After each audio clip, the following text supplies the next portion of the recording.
Living with autism against all odds. I am Professor Kurunchi Guruswamy and I am autistic.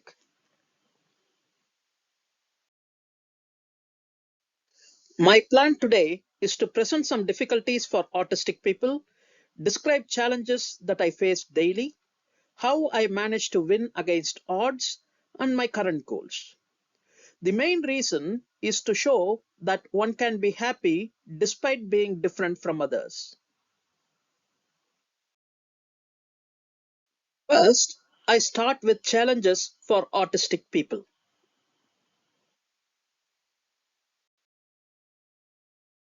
Before we learn about the challenges for people with autism spectrum disorder, let us first learn what autism spectrum disorder is. Autism spectrum disorder is a condition characterized by persistent deficits in social communication and social interaction across multiple contexts and restricted repetitive patterns of behavior, interests, or activities. I do not understand why having restricted repetitive patterns of behavior, interests, or activities is a disorder unless this repetitive pattern is about harming others.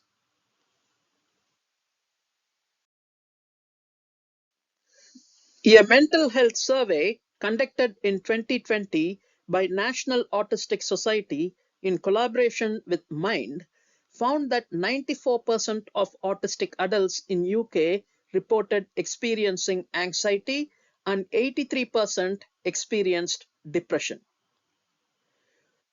Almost 30% of autistic adults had severe depression.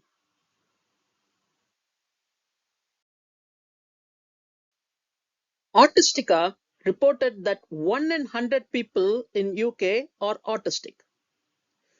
Autistic adults who do not have a learning disability are 9 times more likely to die from suicide than non-autistic adults.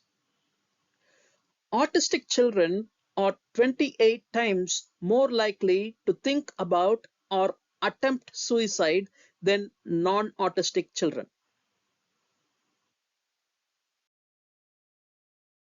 Based on a review of nationwide register of psychiatric referrals in Sweden, the average life expectancy in autistic people was 16 years fewer than in non-autistic adults using the psychiatric service.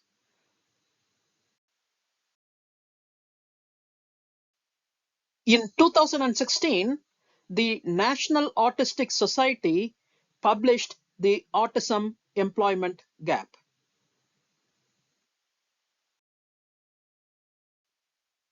This report showed that just 16% of autistic adults were in full-time paid work and just 32% were in some kind of paid work. This compares poorly with people without disabilities and people with other disabilities. The data from Office for National Statistics showed that autistic people had some of the lowest employment rates among people with disabilities.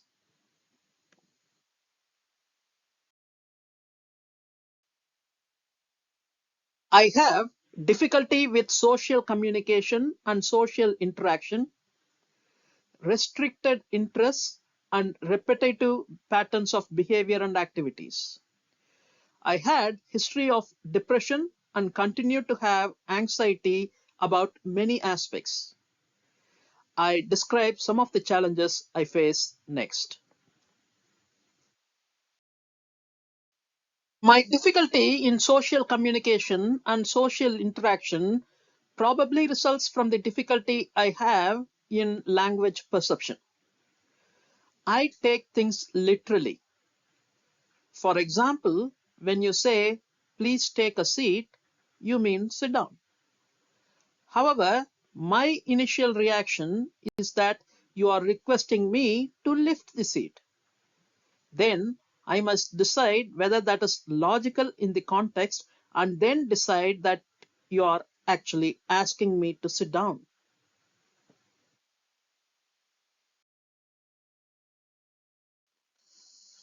Another example is when somebody says that they will be there in a minute. Once a minute has passed, I keep wondering why they are not there. You can see that I must make a lot of effort to understand things. This is compounded by the fact that I am from a minority community. People think that I do not have a good knowledge of English. I can read and write quite well.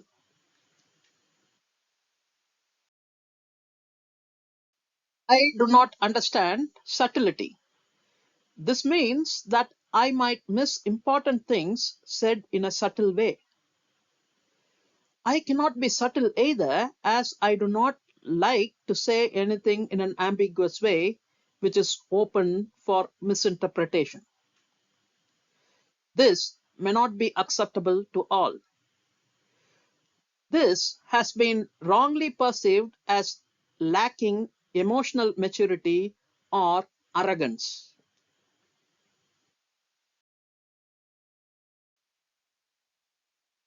I have difficulty with body language perception. This compounds the difficulty in language perception and difficulty in understanding subtle things. I cannot communicate well with body language either. This has led to people misunderstanding me. Because of the difficulty with the use of body language, I cannot communicate things in a subtle way either.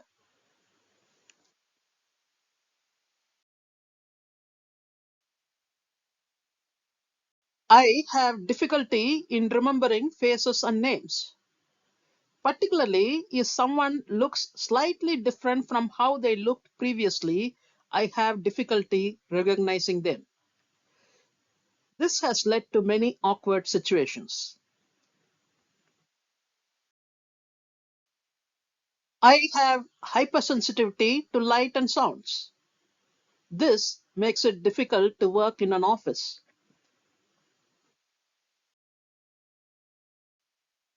Looking at the challenges I face because of autism, it is reasonable to say that the odds were stacked against my success. However, I feel that I have been reasonably successful.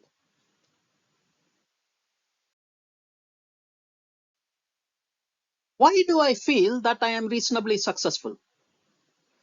I am currently a professor of evidence based medicine and surgery and head of research in the Division of Surgery and Interventional Science. I am one of the top 2% of the scientists who have published their research in medicine since 1960 based on impact. More than 50 of my research publications have been used in one or more national or international clinical practice guidelines.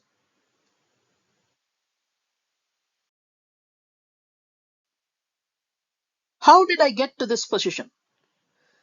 My daughter's birth transformed me from a self centered person mainly interested in becoming rich and famous to someone whose main goal in life became helping others, particularly the underserved people.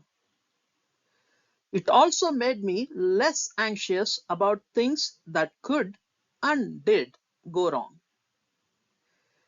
She also taught me how to question everything, the fundamental characteristic of a researcher.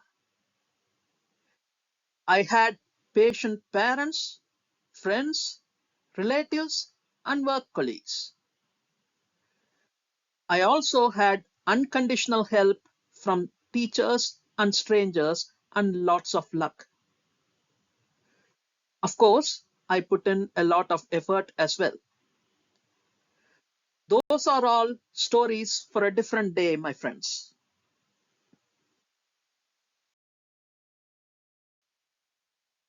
What are the qualities that allowed me to get to this position?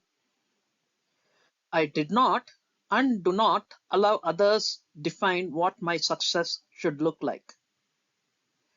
I followed my heart. I was and am prepared to accept failure. This allowed and continues to allow me to take more chances.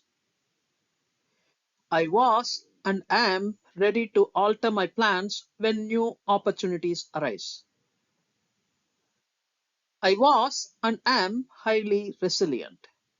If I failed with one task, I pursued a different opportunity, having learned something from the failure. I am not very modest.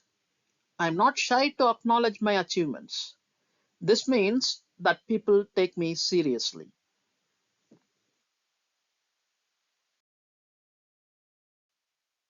What is the advice that I would give my younger self?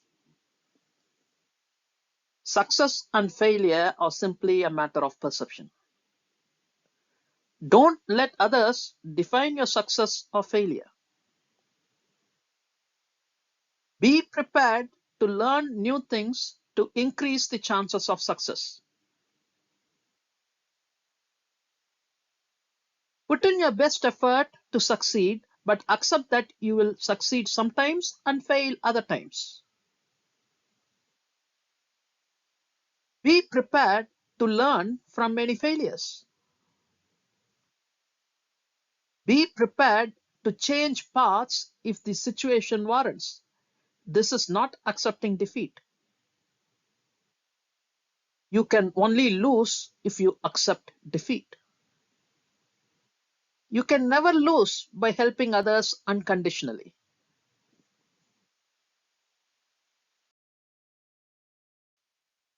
What is my current goal? I am working towards a day when people will not be judged by their physical appearance, gender, sexuality, or neurodiversity, but by their character.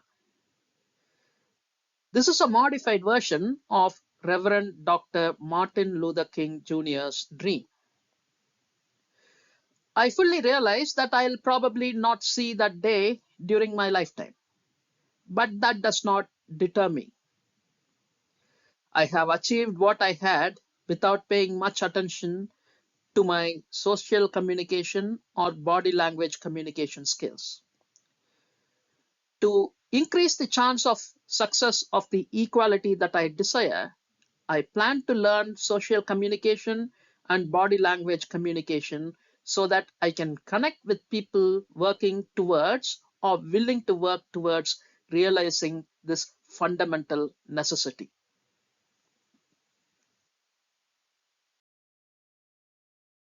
So, what is my take home message? I'm autistic. I am also one of the top 2% of the scientists who have published their research in medicine since 1960. Don't let your disabilities define you and feel sorry for yourself. Focus on your abilities. This can lead to success in whichever way you define it. I am a living example of that.